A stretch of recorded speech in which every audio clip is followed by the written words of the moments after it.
നായ്ക്കളെ പരിചരിക്കാൻ ബംഗളൂരുവിലേക്ക് ജോലിക്ക് പോയ 47കാരിക്ക് നേരെ ഇക്കഴിഞ്ഞ 3-ാം തീയതിയാണ് ആക്രമണമുണ്ടായത്. പ്രതിയായ ബംഗളൂരു മലയാളി ദീപക് കൃഷ്ണനായി പോലീസ് തെരച്ചിൽ തുടരുകയാണ്.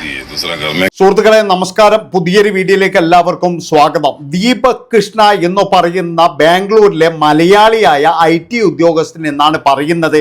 അവനെ നോട്ട് ചെയ്ത് വെച്ചോട്ടാ, മലയാളികളോടാണ് പറയുന്നത്. മലയാളികളാണ് അവിടെ നാറിയിരിക്കുന്നത്. അതായത് അവൻ്റെ പട്ടിയെ നോക്കാൻ വേണ്ടിയിട്ട് ഇവിടുന്ന് 3 സ്ത്രീകളെ കൊണ്ടുപോകുന്നു. അങ്ങനെ പോയ ഒരു സ്ത്രീയെ ഇവൻ നോട്ടമിട്ടിരുന്നു ഇവൻ്റെ കാര്യസാധ്യത്തിന് വേണ്ടിയിട്ട്. പക്ഷെ അവരെ വഴങ്ങിക്കൊടുത്തില്ല. അവർ പറഞ്ഞു പോടാ പുല്ലെന്ന് പറഞ്ഞു. പക്ഷെ അതിന് പ്രതികാരമായിട്ട് ഇവൻ ചെയ്തത് അവരെ ക്രൂരമായി മർദ്ദിക്കുകയാണ്. അപ്പൊ കഴിഞ്ഞ 3-ാം തീയതിയാണ് മർദ്ദനമേൽക്കുന്നത്. ഇതുവരെ അവനെ പിടിച്ചിട്ടില്ല. അതായത് അവനെ പിടിക്കാൻ കഴിഞ്ഞിട്ടില്ല. ഇപ്പൊ ബാംഗ്ലൂർ പോലീസ് അവനെ തപ്പിക്കൊണ്ടിരിക്കുകയാണ്. അതുകൊണ്ടാണ് ഞാൻ പറയുന്നത്, മലയാളികൾക്ക് അറിയാത്ത സ്ഥലത്തൊന്നും അല്ല അവനുള്ളത്, അറിയുന്ന സ്ഥലത്ത് തന്നെയായിരിക്കാം. പിന്നെ അവൻ വലിയ ക്രിമിനലാണെന്ന് പറയുന്നു. അതുപോലെ തന്നെ അവനെതിരെ വാർത്ത ചെയ്യുകയോ അല്ലെങ്കിൽ വേറെ എന്തെങ്കിലും പറയുകയോ ചെയ്താൽ അവൻ ഭയങ്കരമായിട്ട് അങ്ങ് ഇല്ലാതാക്കും എന്നൊക്കെയാണ് പറയുന്നത്. അവനെതിരെ ഒരാൾ പോലും ഒരക്ഷരം മിണ്ടാൻ പാടില്ല. അവന് ഭയങ്കര പിടിപാടാ പോലും. ഭയങ്കര പിടി എന്ന് പറഞ്ഞു കഴിഞ്ഞാൽ അങ്ങനെ പിടി ഇങ്ങനെ ഭയങ്കര വാളായിട്ടാണ് പോലും അവൻ നടക്കുന്നത്.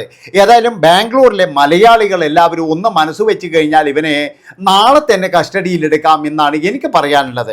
പിടിച്ച് കെട്ടിയിട്ട് പോലീസിൽ കൊടുക്കാവേണ്ടത്, അല്ലാതെ വേറെ ഒന്നല്ല. നിങ്ങൾ ആലോചിച്ച് നോക്കറ, അവരുടെ ഗതികേട് കൊണ്ടായിരിക്കാം അവർ നായിനെ നോക്കുന്ന ജോലിക്ക് പോയത്. നമുക്ക് എല്ലാവർക്കും അറിയാം, അവരുടെ ആ ഒരു പൂർവ്വകാലം നോക്കിക്കഴിഞ്ഞാൽ അവർ തൃശ്ശൂർ എവിടെയോ ഒരു വീടൊക്കെ വാടകയ്ക്ക് എടുത്ത് അവിടെ എന്ന് പറഞ്ഞാൽ തെരുവ് നായ്ക്കളെ വളർത്തുന്ന ഒരു പരിപാടി ഉണ്ടായിരുന്നു. അതിനെതിരെ എന്ന് പറഞ്ഞാൽ എന്തൊക്കെയോ പ്രശ്നങ്ങളും കാര്യങ്ങളൊക്കെ ഉണ്ട്. ഏതായാലും അതിൽ നിന്നൊക്കെ ആ ഒരു നായകൾക്ക് സംരക്ഷണം അല്ലെങ്കിൽ അവർക്ക് ഭക്ഷണം കൊടുക്കാൻ വേണ്ടിയിട്ടാണ് ഈ സ്ത്രീ പിന്നീട് എന്ന് പറഞ്ഞാൽ ബാംഗ്ലൂരിൽ ഇവൻ്റെ നായയെ നോക്കുന്ന പണിക്ക് പോയത്.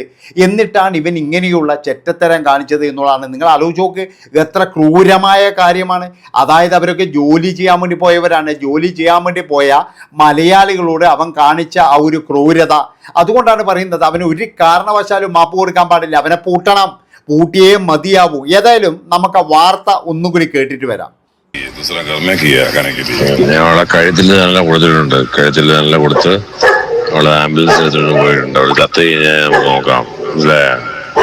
അതാണ് DK. മനസ്സിലായ? അവളെ കഴുത്തിൽ നല്ല കൊടുത്ത് അവള് ആംബുലൻസ് എടുത്തിട്ട് പോയിട്ടുണ്ട്. ഇതാണ് DK. വെയിറ്റ് ബ്രൗൺ പപ്പ DK.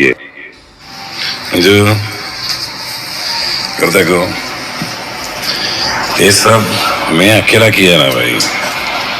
उसका घर में सिर्फ नहीं, दूसरा घर भी किया. खाना നിങ്ങൾ ആലോചിച്ച് നോക്കറ, എത്രമാത്രം ക്രൂരതയുള്ള ഒരു മനുഷ്യനാണവൻ. അതായത് അവൻ പറയുകയാണ്, അതായത് ഞാൻ നല്ല രീതിയിൽ കൊടുത്തിട്ടുണ്ട്, ആംബുലൻസിലാണ് കൊണ്ടുപോയിരിക്കുന്നത്, അവൾ തിരിച്ചു വന്നാൽ നോക്കാം, ചത്ത് കഴിഞ്ഞാൽ നോക്കാം എന്നൊക്കെ പറഞ്ഞിട്ട് ഇവൻ വെല്ലുവിളിക്കുകയാണ്. ഞാൻ പറഞ്ഞല്ലോ, ഇവനെ പൂട്ടാനുള്ള ഒറ്റ മാർഗം എന്താണെന്ന് വെച്ചാൽ ഇവൻ്റെ ബാങ്ക് ബാലൻസ് മുഴുവൻ മരവിപ്പിച്ച് കഴിഞ്ഞാൽ ഇവന് വേറെ എവിടെയും പോകാൻ കഴിയാതെയാകും. അപ്പോഴിവനെ കൃത്യമായിട്ട് പൂട്ടാം. ഇവൻ്റെ ബാങ്ക് അക്കൗണ്ട് മുഴുവൻ മരവിപ്പിക്കണം. അതുപോലെ തന്നെ ഇവന് ഏതെങ്കിലും തരത്തിൽ പൈസയൊക്കെ ആരെങ്കിലും സഹായിക്കുന്നുണ്ടെങ്കിൽ അവന്മാരെ വരെ പൂട്ടണം എന്നാണ് എനിക്ക് പറയാനുള്ളത്. അവന്മാരെ പോലും വച്ചേക്കരുത്. അത്രമാത്രം ഒരു ഭീകര ജന്തുവാണ് ഇവൻ. ഭയങ്കര പ്രശ്നക്കാരൻ തന്നെയാണ്. ഇവൻ്റെ പേരിൽ ഇല്ലാത്ത കേസുകളൊന്നുമില്ല. ഇവൻ ഗുണ്ടയാണെന്നാണ് പറയുന്നത്. ഇവനെ കണ്ടു കഴിഞ്ഞാൽ ഒരു ഉണ്ടയാണെന്ന് പോലും പറയത്തില്ല എന്ന് ഞാൻ പറയുള്ളൂ. ഇവനൊന്നുമല്ല. ഇവനെയൊക്കെ കൃത്യമായിട്ട് പൂട്ടണമെങ്കിൽ ഇവൻ്റെ ബാങ്ക് അക്കൗണ്ട് മുഴുവൻ എന്ന് പറഞ്ഞു കഴിഞ്ഞാൽ അവിടെ ഫ്രീസ് ചെയ്യണം. അപ്പോഴിവൻ മാളത്തുനിന്ന് വെളിയിൽ വരും. അല്ലെങ്കിൽ ഇവൻ്റെ എല്ലാ വസ്തുക്കളും എന്ന് പറഞ്ഞാൽ ജപ്തി ചെയ്യണം. അതാ വേണ്ടത്. ഇവനൊക്കെ അഹങ്കാരം കൊണ്ട് ജീവിക്കുന്നവൻ. അതായത് മറ്റുള്ളവരൊക്കെ എന്തോ ഒരു ചെറിയ ഇതാണ്, അല്ലെങ്കിൽ ഞാൻ മാത്രം വലിയ ഇതാണെന്നുള്ള ആ ഒരു താന്തോന്യത്തിനുണ്ടല്ലോ. പ്രത്യേകിച്ച് എന്ന് പറഞ്ഞാൽ എനിക്ക് തോന്നുന്നത് ഈ IT മേഖലയിൽ വർക്ക് ചെയ്യുന്ന ചില ടീമുകൾക്ക് ഇതുണ്ട്. എല്ലാവരെയും ഞാൻ കുറ്റം പറയുന്നില്ല. പലർക്കും എന്ന് പറഞ്ഞു കഴിഞ്ഞാൽ ഇങ്ങനെയുള്ള ഒരു ഈഗോസ് ഉണ്ട്.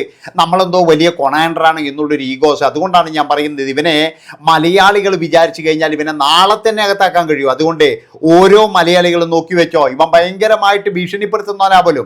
ഇവനെ കണ്ടു കഴിഞ്ഞാൽ എന്ന് പറഞ്ഞ് ഇവനൊരു തള്ളിന് താഴെ വീഴുവാണെന്ന്. അങ്ങനത്തേനോ ഭീഷണിപ്പെടുത്തി കഴിഞ്ഞാൽ ഒരു ഒലയ്ക്ക് സംഭവിക്കാൻ പോകുന്നില്ല. നിങ്ങൾ ധൈര്യമായിട്ട് അവനെ കാണിച്ചു കൊടുക്കണം എന്നാണ് എനിക്ക് പറയാനുള്ളത്. ഇനി മറ്റു ചില സംശയങ്ങളിലേക്കാണ് എനിക്ക് പോകാനുള്ളത്. ഒരു വർഷം മുമ്പ് ഈ കൊല്ലപ്പെട്ട യുവതി, അതായത് ഇപ്പോഴും ദീപക് കൃഷ്ണ എന്ന് പറയുന്ന ക്രിമിനലാൽ കൊല്ലപ്പെട്ട യുവതി ഒരു വലിയൊരു വെളിപ്പെടുത്തൽ നടത്തിയിരുന്നു. അതായത് അവരെന്തോ ഒരു കാര്യത്തിന് അവരെ പിടിച്ച് ജയിലിലിട്ടപ്പോഴേ അവരുടെ സഹതടവുകാരിയായിരുന്നു കാരണവർ വധക്കേസിലെ പ്രതി.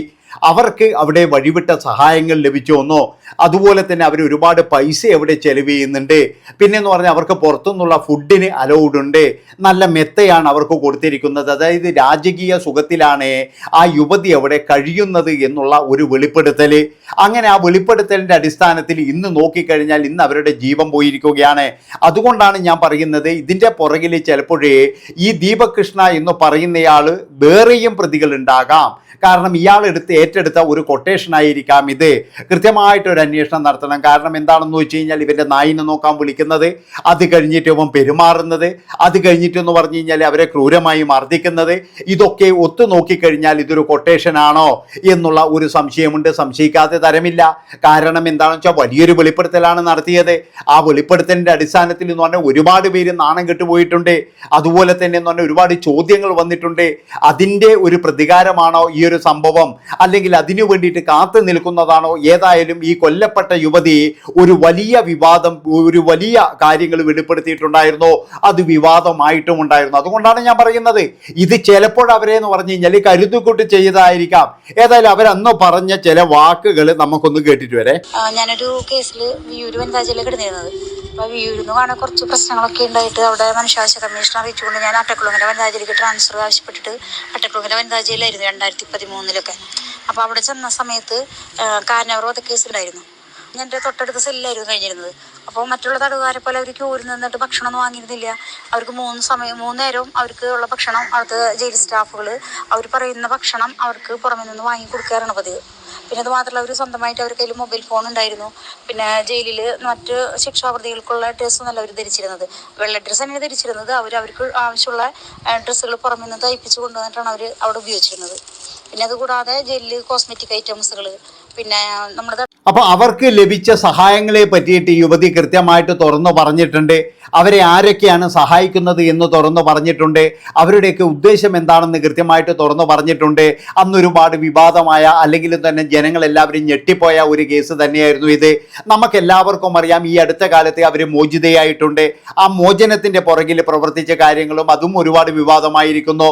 അതുമാത്രവുമല്ല അവരെക്കാട്ടിയും കൂടുതൽ എന്ന് പറഞ്ഞാൽ വിഷമങ്ങൾ അനുഭവിക്കുന്ന നല്ല നല്ല തടവുകാർ ഉള്ളപ്പോഴേ ഇവരെ എന്തിനാണ് പുറത്തുവിട്ടത് എന്ന് അന്നും ഇന്നുമുള്ള ചോദ്യമാണ്. ഞാൻ പറഞ്ഞല്ലോ ചില ആൾക്കാരുടെ ഏകാധിപത്യമായ തീരുമാനങ്ങളെ അത് അടിച്ചേൽപ്പിക്കുന്നത് പോലെയാണ് എനിക്ക് തോന്നിയിരിക്കുന്നത്. അതുകൊണ്ട് തന്നെയാണ് ഞാൻ പറയുന്നത് കൃത്യമായിട്ട് പുതിയ സർക്കാർ കൃത്യമായിട്ടൊരു സമ്മർദ്ദം ചെലുത്തണം. അതായത് കർണാടക ഗവൺമെൻറ്റിന് മേലെ ഇങ്ങനെയൊരു പ്രശ്നം നടന്നതാണ്, ഈ പ്രശ്നവുമായിട്ട് എന്തെങ്കിലും തരത്തിലുള്ള ബന്ധമുണ്ടോ, ഇതൊരു കൊട്ടേഷനാണോ നമുക്ക് പറയാൻ പറ്റൂല. കാരണം എന്താ, ഉന്നതനാണ് ഈ ദീപക് കൃഷ്ണ എന്ന് പറഞ്ഞു കഴിഞ്ഞാൽ അയാൾ വലിയ ഉന്നതം തന്നെയാണ്. അപ്പോൾ അതുകൊണ്ടാണ് പറയുന്നത് അയാളുടെ ഇടയിൽ കളിച്ച ഏതെങ്കിലും ഒരു തലയുണ്ടെങ്കിൽ അതിനെ കൂടി അറസ്റ്റ് ചെയ്യണമെന്നാണ് എനിക്ക് പറയാനുള്ളത്. അല്ലാതെ ഇത് വെറും ഒരു കേവലം ഇങ്ങനെയൊരു കേസ് മാത്രമായി പോകാൻ പാടില്ല. ഇങ്ങനെയൊരു കേസ് മാത്രമായി പോയി കഴിഞ്ഞാൽ അയാൾ കുറച്ചു കാലം ജയിലിലുണ്ടാകും. അത് കഴിഞ്ഞ് അയാൾ തിരിച്ചു വരികയും ചെയ്യും. ഇവിടെ ഒരു യുദ്ധം സംഭവിക്കാൻ പോകുന്നില്ല. പക്ഷേ ഇതൊരു വലിയ ഓർമ്മപ്പെടുത്തലാണ്. കാരണം ഒരു വലിയ വെളിപ്പെടുത്തൽ, ഒരു വലിയ വിവാദം ഉണ്ടാക്കി, അതായത് ആ വിവാദം തുറന്നുവിട്ട ആ യുവതി ഇന്ന് ജീവിച്ചിരിപ്പില്ല. ഇതിൻ്റെ പിന്നിൽ ആരാണ്, ഇതിൻ്റെ പിന്നിൽ കൃത്യമായിട്ടെന്ന് പറഞ്ഞ് അന്വേഷിച്ചു കഴിഞ്ഞാൽ ചിലപ്പോൾ അയാൾ ഉണ്ടാകും എന്നാണ് എനിക്ക് പറയാനുള്ളത്. നന്ദി, നമസ്കാരം. നിങ്ങളുടെ അഭിപ്രായങ്ങളും നിർദ്ദേശങ്ങളും തീർച്ചയായിട്ടും എഴുതി അറിയിക്കുക. Bye bye.